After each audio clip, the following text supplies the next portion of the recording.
Olá pessoal, vamos à nossa 12ª aula, começar um tópico novo. Vamos começar a estudar treliças. Nessa primeira parte, abordar alguns conceitos fundamentais.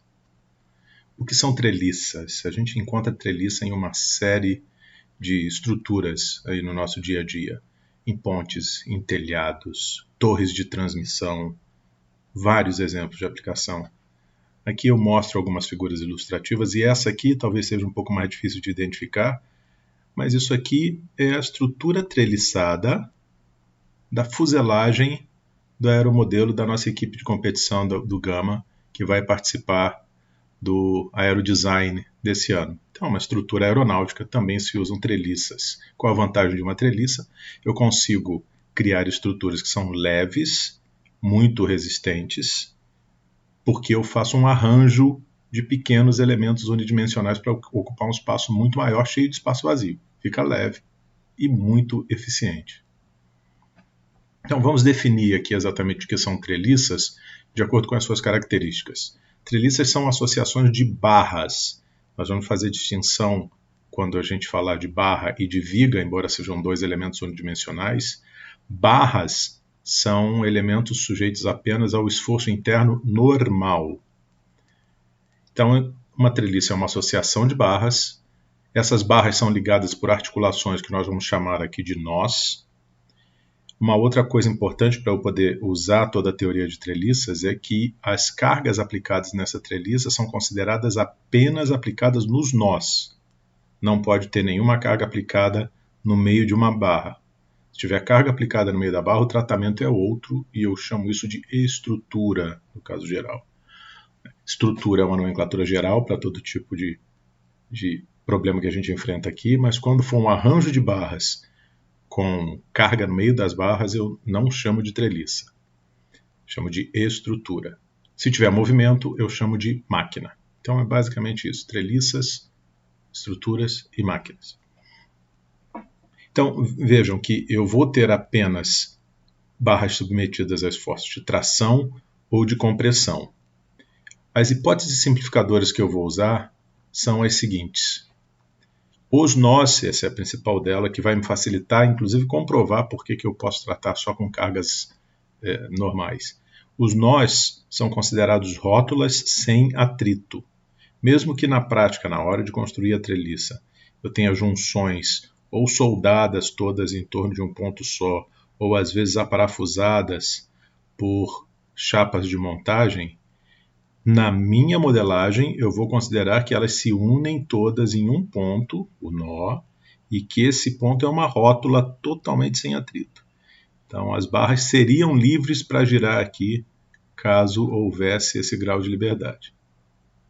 O que significa? Não transmite momento. Mais uma hipótese, eu não vou considerar o peso próprio de cada uma dessas barras. Se houver a necessidade, esse peso próprio já vai ser concentrado nos nós adjacentes, para a gente poder aplicar a teoria. Vamos considerar que as barras são perfeitamente rígidas, não se deformam, mantêm as mesmas dimensões. E, evidentemente, independentemente de qual seja a seção transversal da barra, nós vamos tratar como unidimensionais. Eu vou representar a barra por uma linha que liga os nós. Então, eu vou considerar que o eixo principal da viga, ou perdão, da barra, não vou chamar de viga, da barra, coincide com as retas que ligam os nós. Como é que eu vou considerar as forças nas barras? Isso é muito importante no cálculo de treliças. Como os nós são rótulas, não transmitem momento. Como cada ponto de contato, a gente já sabe lá do início do nosso curso, cada ponto de contato gera um par de ação e reação, em cada ponto de contato entre uma barra e um nó, eu tenho um par ação-reação. Cada barra tem um nó de cada lado. Portanto, cada barra tem duas forças agindo, uma no nó de uma extremidade, outra no nó da outra extremidade. Mas nós aprendemos que corpos com apenas duas forças em equilíbrio, para estar em equilíbrio, a gente comprova que é obrigatório que essas forças sejam colineares. Logo, se elas são colineares, elas estão ao longo da barra. Significa que as barras são submetidas apenas a cargas axiais, cargas ao longo de seu eixo principal. E isso gera, ao longo de toda a barra, esforços normais, ou de tração ou de compressão. Nossa convenção de sinais é a mesma que nós aprendemos lá em esforços internos. Tração positiva, compressão negativa. Mas tem uma coisa importante que a gente precisa prestar atenção e vai facilitar muito a nossa vida na hora de resolver os problemas, que é o seguinte. Pensem aqui no caso de uma barra em tração. Vejam aqui um nó de cada lado, a barra ao meio, tracionada, aqui os pares ação e reação. Essa força é igualzinha a essa, só com sentido contrário, essa daqui igual a essa, só com sentido contrário. E como essa barra aqui só tem duas forças, essas duas também se equilibram, tem o mesmo modo. Se eu quiser colocar setas no meu diagrama de corpo livre, o que eu preciso lembrar é o seguinte: quando eu estiver falando de tração, as setas estão saindo do nó em direção à barra que está ligada aqui nesse ponto. Ou se eu olhar para a barra, as setas estão saindo da barra em direção ao nó. Podem olhar que isso aplica nas duas extremidades, saindo da barra em direção ao nó, ou se eu isolar o nó, saindo do nó em direção à barra. Compressão é o contrário. Em compressão, eu tenho as setas que representam o esforço de compressão, elas estão entrando no nó, vindo da barra nessa conexão, ou entrando na barra, vindo do nó. Então vamos manter isso em mente, porque isso facilita a vida na hora de montar os diagramas de corpo livre. É aqui que às vezes a gente comete erros. Mantendo atenção nisso, o resto fica tudo fácil. Como seriam as forças no nó representadas, então? Aqui tem um exemplo de um nó que tem 3 barras. Lembrem-se, cada barra tem apenas uma força na sua extremidade. Mas um nó pode ter várias barras conectadas a ele, portanto ele vai estar submetido a várias forças. Vamos olhar esse exemplo aqui. Eu vou representar o nó vai ser esse ponto aqui só de interseção das linhas de ação de todas as barras. Então o nó vai ser esse ponto aqui. E como é que eu represento essas forças que estão chegando no nó? Vejam que eu tenho aqui uma barra em tração aqui, uma barra em compressão aqui pelo meio e outra do outro lado, outra barra em tração. Como é que seria essa representação? Primeira representação possível, eu simplesmente coloco as setas que representam as reações das forças das barras aqui, no nó. Aqui representado o meu nó e as 3 forças que vêm de cada barra. Essa representação está perfeitamente correta. Vejam que está seguindo aquilo que a gente falou no slide anterior. Tração, sai do nó em direção à barra. Compressão, vem da barra em direção ao nó. Agora, na hora de fazer os cálculos de equilíbrio de um nó, nós vamos ver que isso é uma das coisas que nós precisamos fazer para calcular uma treliça. Esse jeito de representar que está correto, às vezes confunde alguns. Eu, por exemplo, eu não gosto de usar essa representação. Eu prefiro pegar essa seta aqui, olha, esse é um ponto material, a seta agindo nessa direção aqui significa que ela está aplicada no nó. Então, tanto faz ela estar aqui ou estar aqui do outro lado. Então, está aqui, essa carga aqui é a carga de tração do nó em direção à barra. Essa também é de tração do nó em direção à barra. Mas essa aqui é uma carga de compressão. Não pensem que ela está tracionando o nó porque está saindo do nó, porque ela está vindo da barra. Olha, essa força vem da barra que está do outro lado. Aqui está na direção, a barra está aqui, a barra está aqui. Aqui não, a barra está do outro lado. Então essa carga é de compressão na barra. Eu prefiro desse jeito, que me facilita a vida na hora de fazer as projeções, caso eu precise. É mais fácil de não se confundir com o sentido. Fica a critério de cada um. As duas representações estão perfeitamente corretas.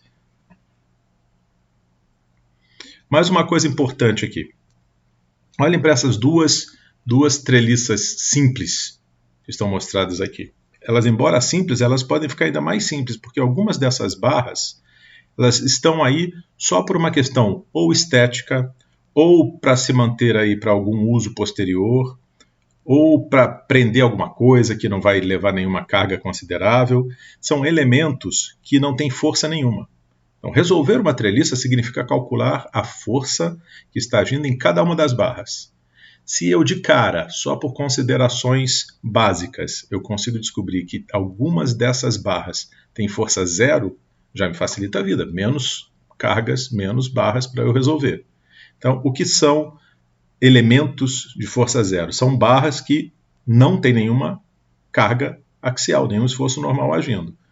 São 2 casos possíveis. O primeiro deles, sempre que eu tiver um nó com apenas duas barras ligadas, dois elementos, que não são alinhados e não tem nenhuma carga externa aplicada, ambos os elementos têm força zero.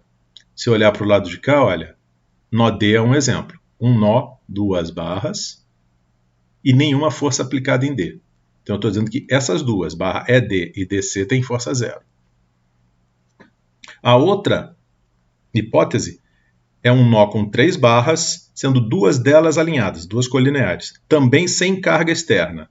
Aí a barra, que não é nenhuma das duas que estão alinhadas, também tem força zero. Olho para a treliça de cá, olho para cá, ó, ponto D de novo. São 3 barras chegando no ponto D, 3 apenas. Duas barras ED e DC estão alinhadas, são colineares. Não tem carga aplicada em D. Isso significa que a barra AD, essa aqui, vai ter força zero e poderia ser eliminada. Vamos entender por que isso é verdade e depois a gente exercita. Então vamos lá, o primeiro caso, nó com apenas 2 elementos não alinhados, só 2 não alinhados sem carga externa, sempre sem carga externa no nó. Caso do D e caso do A também, olha aqui, ó. Vamos olhar o que está acontecendo no ponto A primeiro. São duas barras perpendiculares uma à outra. Imagine que eu isolo o nó A e faço o meu diagrama de corpo livre do nó A. O nó A tem a força da barra AF, é assim que a gente vai representar, para facilitar a vida e saber de que barra está falando, força da barra AF. Eu não sei se ela é tração ou compressão, eu chuto inicialmente que todas as forças são de tração, para começar a resolver o problema. Então, no nó A eu tenho a força AF na direção vertical e eu tenho a força AB na direção horizontal. Se eu fizer equilíbrio de força na horizontal, o que dá aqui? Somatório de forças na horizontal igual a zero, só tem FAB, FAB é zero. Somatório de força na vertical, só tem FAF, FAF é zero. Portanto, as duas barras têm carga zero, simples. Quando o ângulo é de 90 graus, fica fácil de ver. Duas forças perpendiculares, as duas têm que ser nulas. Mas e se eu olhar para o nó D? Tem um ângulo diferente de 90. Aí o que eu faço? Eu faço meu diagrama de corpo livre do nó D e eu escolho os eixos x e y de maneira que um dos eixos, qualquer um dos eixos esteja alinhado com uma das barras. Aqui eu escolhi o eixo x na direção DE. Vejam aqui, a outra força, a força DC, está numa direção inclinada. Eu teria que decompor para ver se vai dar zero aqui. Mas aí eu faço a decomposição da FDC no outro eixo, o que não tem barra. Ó. Decomponho FDC na direção Y. Então aqui a componente vai ser FDC, está afastado do θ, seno Y. Se eu faço somatório de forças no eixo Y, eu só tenho FDC seno de θ. Perdão, seno de θ. FDC seno de θ igual a zero. Como o θ não é zero, o FDC tem que ser zero. Pronto. Se o FDC é zero, agora eu olho o somatório de força na direção x. O FDC deu zero, já não vai contribuir. FDE também tem que ser zero. Então, para um ângulo qualquer, não só para 90 graus, para um ângulo qualquer, dois elementos unidimensionais, duas barras, se juntando num nó, só as duas, num nó sem carga externa aplicada, as duas têm força zero. Então, se eu quiser resolver essa treliça, olho para o nó A e olho para o nó D e elimino as barras daí. É a mesma coisa que resolver apenas essa treliça, eu tenho menos barras para calcular os esforços para dimensionar. Vamos ver o outro exemplo. O outro exemplo aqui é para pegar o caso de nó com 3 barras, sendo duas delas colineares, também sem carga externa. E aqui, de novo, eu tenho dois casos, o caso no nó D e no nó C. Mais uma vez, vamos olhar com calma. O primeiro caso que é mais fácil, de ângulo reto, ângulo perpendicular.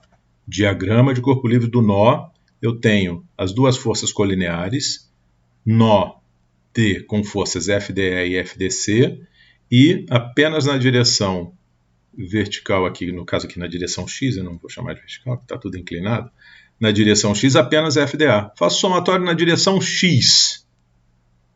FDA tem que ser zero. Faço somatório na direção Y, FDE tem que ser igual a FDC em módulo.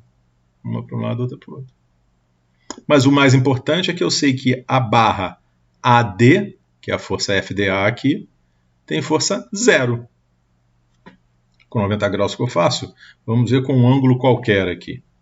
De novo, o importante, seja qual for o ângulo da terceira barra, mas duas estão colineares. Vamos olhar para o nó C.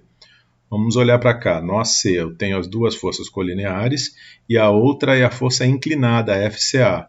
De novo, mesma ideia. Eu coloco agora um eixo alinhado com essas duas forças colineares. A outra está perpendicular. A barra inclinada não está alinhada nem com X nem com Y. Mas eu projeto FCA para o eixo X.